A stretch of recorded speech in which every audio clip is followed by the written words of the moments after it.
پیغمبر علیہ السلام فرمایي چې الا ان فی الجسد مضغتان، خبردار په انسانی بدن کې دوا morsel flesh یا piece of meat two pieces of meat چې دوا سوې ورته پښتو کې د غوښه ټوټې دي. انسانی بدن کې دوا د غوښه ټوټې دي. حضور اسلام فرمایل اذا صلحتا صلح الامر كله. اذا صلح چې کله دا دوا د غوښه ټوټې صحیح کار کوي نو ټول بدن به ټیک ټاک وي، ټول بدن به ټیک ټاک وي. او کله دوا د غوښه ټوټې دا صحیح کار نه کوي فاسد شي، ټول بدن به فاسدي. الا وهم القلب واللسان. یو زړه ده یو زبر ده، یو زړه ده یو زبر ده. if your heart is in disorder, that is disturbed physically or spiritually, your body is disturbed, your body. And if your tongue is disturbed, the entire community will have trouble because of your tongue. Subhanallah. څومره شایسته خبره ده. شایسته ده کنه ده؟ یعنی دا غزړ چې ده دا ستا باډي خرابوي، خدا جبه ده دا ټول معاشره خرابوي. ځکه سړی چې بد زبانه صحیح تاسو بد زبانه وای چې خوش کی کوي څه کوي خوش کی وای تاسو شکنجا کوي، سپکې خبرې کوي، بیک بایټینګ کوي، سلانډرینګ کوي، شکنجا کوي.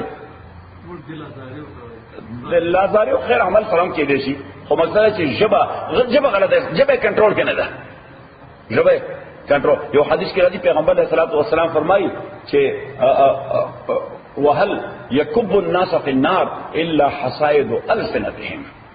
حضرت معاذ بن جبل ته پیغمبر علیه الصلوۃ والسلام فرمایي الا ادلک براس الامر كله. زوی تا ته د خیر یو فاونټین نه خیر څه شي د خیر یو سرچشمه درته نه خیر ویجی خامخیرات او خیا. حضور علیه الصلوۃ والسلام دا خپل ژبه مبارکه ونیسله وقال له كف عليك لسانك، كف عليك لسانك، judge your tongue. چې کله یو لفظ وای نو څه کوه خپل ژبه دا جج کوه چې دا سوې صحیح.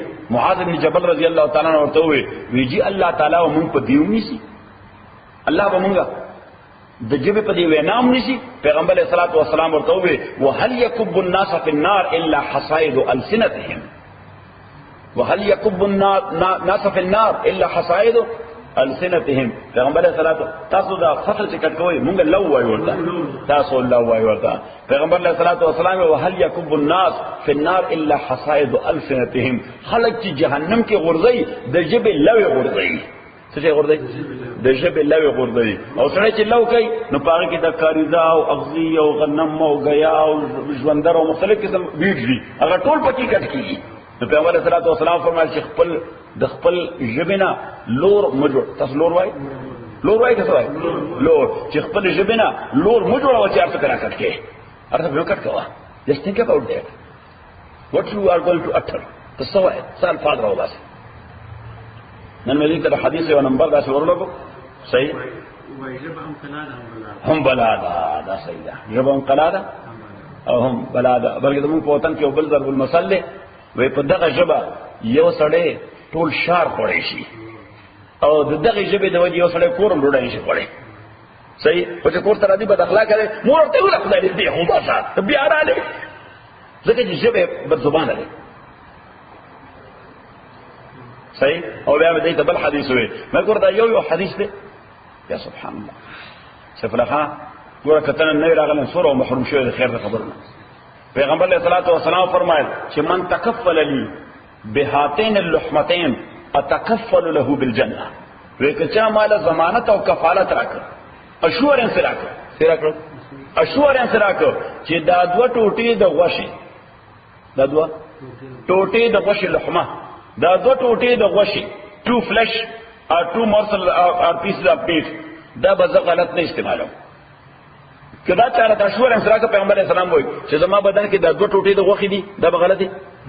اتکفل له بالجنه. پیغمبر علیہ السلام وایي دوره لیکلي ورکوم چې ته به جنت ته ځې.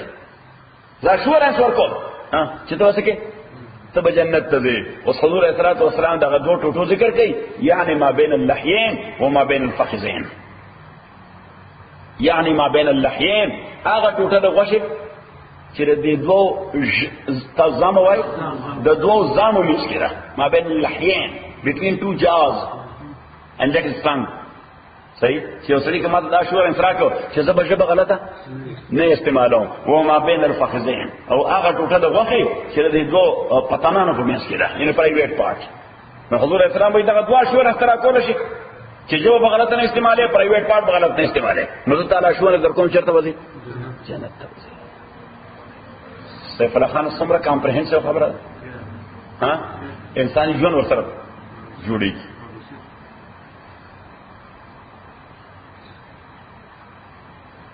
یا الله نو ما مرګو ته تفصیل وې د حدیث مایدا دغه وګوره مایدا ټوټه د غوښې د دوړو پتنونو میس کی کدا سړی غلط استعمالي نو سړی خپل عزت وکړي سړی څو کی خپل عزت وکړي او دا زبر چې غلط استعمالي نو سړی د بل چا عزت وکړي ځکه خو لګي سپورټ سپورټ خلک به عزت کوي سکه